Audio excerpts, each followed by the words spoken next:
जिल्हाधिकारी भाग्यश्री विस्पुते यांनी दिली घरभेट, मतदार पडताळणी प्रक्रियेची केली प्रत्यक्ष पाहणी।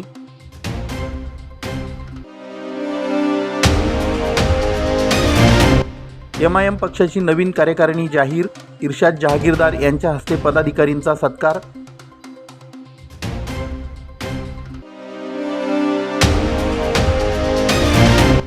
उमेद व मानव विकास योजनेतील कथित गैरव्यवहाराची चौकशी करा, महिला बचत गटांची मागणी।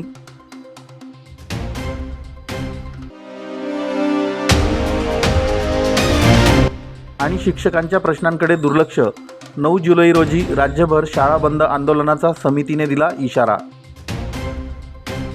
भारत निवडणूक आयोगाच्या निर्देशानुसार सुरू असलेल्या मतदार यादी विशेष सखोल पुनरीक्षण SIR कार्यक्रमाअंतर्गत जिल्हाधिकारी भाग्यश्री विस्पुते यांनी धुळे शहरातील नटराज चित्रपटगृह, शांतीनगर परिसरात प्रत्यक्ष घरभेट देऊन मतदार पडताळणी प्रक्रियेची पाहणी केली, तसेच नागरिकांशी संवाद साधला।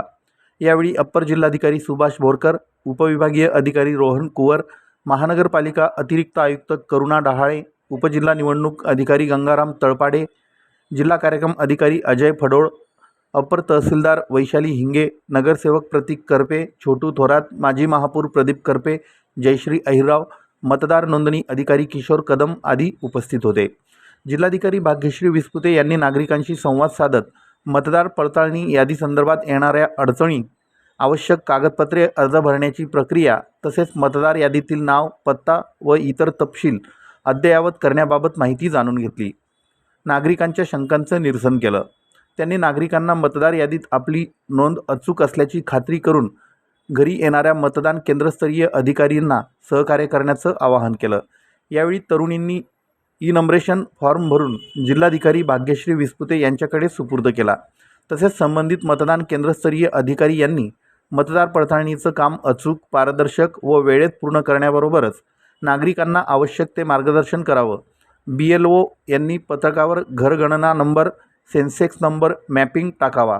BLO यांनी 2 दिवसात 100% काम पूर्ण करून तात्काळ आपली माहिती अपलोड करावी, अशा सूचनाही जिल्हाधिकाऱ्यांनी यावेळी दिल्या। मी महाराष्ट्र न्यूज चॅनलच्या बातमीपत्रास लाईक, शेअर, सबस्क्राईब करा। सोबतच बेल आयकॉन प्रेस करायला विसरू नका। पाहत राहा मी महाराष्ट्र चॅनल। एमआयएम पक्षाची नवीन कार्यकारिणी जाहीर झाली असून पक्षाची ही नवीन टीम जनतेची लढाई लढण्यासाठी सदैव सज्ज आहे। नवी टीम जनतेच्या प्रश्नांसाठी 40गाव रोडवरील पक्ष संपर्क कार्यालयात जनतेसाठी 24 तास बांधील राहील, अशी ग्वाही एमआयएमचे नेते इर्शादभाई जहागीरदार यांनी दिली। एमआयएम पक्षाचे राष्ट्रीय अध्यक्ष खासदार असदुद्दीन ओवैसी यांच्या आदेशानुसार तसेच महाराष्ट्र प्रदेशाध्यक्ष माजी खासदार इम्तियाज जलील यांच्या मान्यतेने धुळे जिल्ह्यातील पदाधिकाऱ्यांची नियुक्ती करण्यात आली। रियाज अली शेख हे एमआयएमचे जिल्हाध्यक्ष, शोएब अन्सारी हे शहराध्यक्ष, तर सनी वाडेकर यांची युवक जिल्हाध्यक्षपदी नियुक्ती करण्यात आली। एमआयएमच्या 40गाव रोडवरील मुख्य कार्यालयात नवनियुक्त पदाधिकाऱ्यांचा इर्शादभाई जहागीरदार यांच्या हस्ते सत्कार करण्यात आला। यावेळी इर्शादभाई जहागीरदार, गटनेते लल्लू अन्सारी, नगरसेवक वसीम मंत्री, साजिद अली, शब्बीर पिंजारी, मुखर्जी, आमिर पठाण, मिर्झा आणि पदाधिकारी मोठ्या संख्येनं उपस्थित होते। शनिवारी ऑल इंडिया मजलिस इत्तेहादुल मुसल्मीन तर्फे धुळे शहर आणि जिल्ह्याची कार्यकारिणी जाहीर करण्यात आली। त्यावेळी जिल्हा अध्यक्ष रियाज अली शेख यांना नियुक्ती देण्यात आली। शहर सदर म्हणून शोएब अन्सारी या एक तरुण कार्यकर्त्याला पक्षाने संधी दिली आणि सोशल इंजिनिअरिंगचा भाग म्हणून एमआयएमनी जिल्हा युवक अध्यक्ष म्हणून सनी संजय वाडेकर, जो आमचा क्रमांक 11 मधला उमेदवार होता, त्याला पण उमेदवारी दिली। एमआयएमचे ह्या नियुक्तीमधून एक स्पष्टपणे दिसून येतं की एमआयएम सर्व धर्म समभाव सर्वांना सोबत घेऊन जातीपाती न मानता काम करणारा पक्ष आहे। आज आमचे राष्ट्रीय अध्यक्ष बॅरिस्टर असदुद्दीन ओवैसी साहेब असू द्या किंवा महाराष्ट्राचे अध्यक्ष माजी खासदार इम्तियाज जलील साहेब असू द्या, हे कोणती धर्म, जात, पंथ न बघता लोकांची लढाई रस्त्यावर व सभागृहात लढाईची असू द्या, ते लढाई लढत आहेत। ह्याच्यातले एक मोठी कामयाबी जी एमआयएमला आज भेटली आहे, आपण लोकांच्या माध्यमातून मी जनतेला सांगू इच्छितो की स्वर्गीय गोपीनाथ मुंडे साहेब यांचं 2014 साली निधन झाल्यावर 2014 साली महाराष्ट्राच्या विधानसभेत एक प्रस्ताव आला की गोपीनाथ मुंडे साहेबांचं स्मारक केलं जावं। आणि त्याला सर्वात पहिला विरोध इम्तियाज जलील साहेबांनी केला. विरोध म्हणण्यापेक्षा त्यांनी एक नवीन संकल्पना मांडली की त्या स्मारकाला खर्च करण्यापेक्षा गोपीनाथ मुंडे मेमोरियल हॉस्पिटल करा. आणि आज ही आनंदाची गोष्ट आहे की काही दिवसामध्ये तिथं एक मोठं हॉस्पिटल गोपीनाथ मुंडे साहेब यांचे नावाने चालू होईल. आणि मुंडे साहेबांचं नाव पण वर्षानुवर्ष अनेक पिढ्या ते नाव आठवणीत ठेवतील. हे असं विधायक काम करणारा पक्ष म्हणजे MIM पक्ष आहे. आमचे शहर अध्यक्ष जिल्हाध्यक्ष ह्या पार्टी ऑफिसला रोज उपलब्ध राहणार आहे. जनतेचे प्रश्न सोडवण्यासाठी आमचे नगरसेवकांची 11 नगरसेवकांची टीम ही पूर्ण मैदानात राहील. हे त्यांच्याबरोबर खांद्याला खांदा लावून काम करतील हे मला पूर्ण विश्वास आहे. आणि धुळे शहराचे जनतेचे जे विकासाबद्दल सामाजिक कामाबद्दल जे पण अपेक्षा आहे ते आमचे लोकांकडून पूर्ण केले जातील. आमचे गटनेते इथं अब्दुल लतीफ लल्लू शेख हे पण आहे.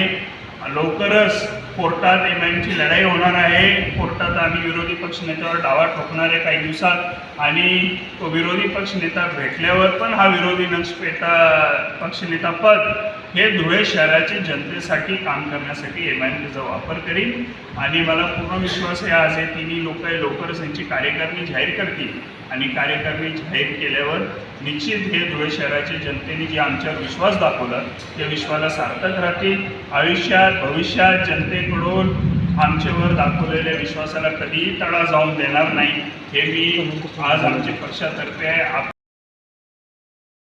मी महाराष्ट्र न्यूज चॅनलच्या बातमीपत्रास लाईक, शेअर, सबस्क्राईब करा. सोबतच बेल आयकॉन प्रेस करायला विसरू नका. पाहत राहा मी महाराष्ट्र चॅनल.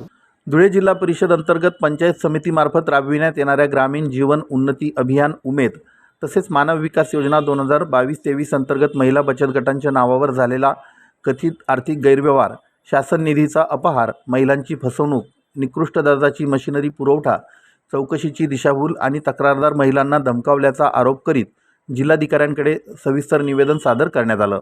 निवेदनात संबंधित अधिकारी, कर्मचारी, समन्वयक तसेच मशिनरी पुरवठादार, वेंडर कंपनी यांच्या संगनमताने शासनाच्या महिला सक्षमीकरणाच्या योजनांमध्ये मोठ्या प्रमाणावर आर्थिक अनियमितता झाल्याचा आरोप करण्यात आला आहे. लाभार्थी महिला बचत गटांनी वापरलेली निकृष्ट दर्जाची, अपूर्ण किंवा उपयोगात न येणारी मशिनरी देण्यात आल्याचा तसेच बाजारभावापेक्षा अनेक पटीने वाढीव किमती दाखवून शासनाची फसवणूक झाल्याचा गंभीर संशय व्यक्त करण्यात आला आहे. तक्रारदारांच्या म्हणण्यानुसार अनेक बचत गटांच्या संमतीशिवाय धनादेश काढण्यात आले. आर्थिक व्यवहारांची माहिती महिलांपासून लपविण्यात आली आणि विविध कागदपत्रांमध्ये अनियमितता करण्यात आली. या संदर्भातील तक्रारी, निवेदने, प्रतिज्ञापत्रे, व्हिडिओ, छायाचित्रे व अन्य पुरावे यापूर्वीही विविध शासकीय कार्यालयांकडे सादर करण्यात आल्याचं निवेदनात नमूद करण्यात आलं आहे. निवेदनात उद्धव धारणे जिल्हा व्यवस्थापक, लोकेश सोनवणे तालुका व्यवस्थापक, हेमंत गवते तालुका व्यवस्थापक, ईश्वर पाटील अभियान व्यवस्थापक, विजय अहिरे, विजया अहिरे, वर्षा हिरे, ज्योती पगारे, पराग विस्पुते अकाउंटंट तसेच त्या कालावधीत प्रशासकीय जबाबदारी सांभाळणारे तत्कालीन संबंधित वरिष्ठ अधिकाऱ्यांच्या निर्णय, आर्थिक व्यवहार व प्रशासकीय भूमिकेची निष्पक्ष चौकशी करण्याची मागणी करण्यात आली. ही मागणी रेणुका माता महिला समूह सैताळे, जय मातादी महिला समूह न्याहाळोद, सखी महिला ग्रामसभा विश्वनाथ तसेच दक्ष पत्रकार संघाचे अध्यक्ष दीपकुमार बागुल, वंचितचे संघटक शंकर खरात यांनी केली आहे. महाराष्ट्र शासनाने आणि भारत सरकारने महिलांचं सक्षमीकरणासाठी महाराष्ट्र शासनाला खूप मोठ्या पद्धतीने ग्रामीण विकास यंत्रणेच्या माध्यमातून आणि जिल्हा परिषदच्या माध्यमातून महिलांना रोजगार उपलब्ध करून देण्यासाठी मोठा निधी या ठिकाणी प्राप्त करून दिलेला आहे. परंतु जिल्हा ग्रामीण विकास यंत्रणा, जिल्हा परिषद आणि पंचायत समितीच्या माध्यमातून आणि गाव पातळीवर या ठिकाणी उमेदच्या माध्यमातून आणि मानव विकासच्या माध्यमातून जवळजवळ महाराष्ट्राचा जर विचार केला तर 4,000 कोटीचा आणि धुळे जिल्ह्याचा जर विचार केला, धुळे, जळगाव, नंदुरबारचा, तर 400 कोटीचा भ्रष्टाचार या ठिकाणी निर्माण झालेला आहे. याच्या संदर्भामध्ये धुळे जिल्हाधिकारी यांना आम्ही तक्रार दिलेली आहे. परंतु तक्रार दिल्यानंतर यातले काही फोटो सेशन्स त्यांनी या पद्धतीने केलेले संबंधित जिल्हा ग्रामीण विकास यंत्रणेचे जे काही अधिकारी, त्या अधिकाऱ्यांनी स्वतःच्याच बायका त्या ठिकाणी 2-2 लाख रुपये देऊन भरती केलेले आहे.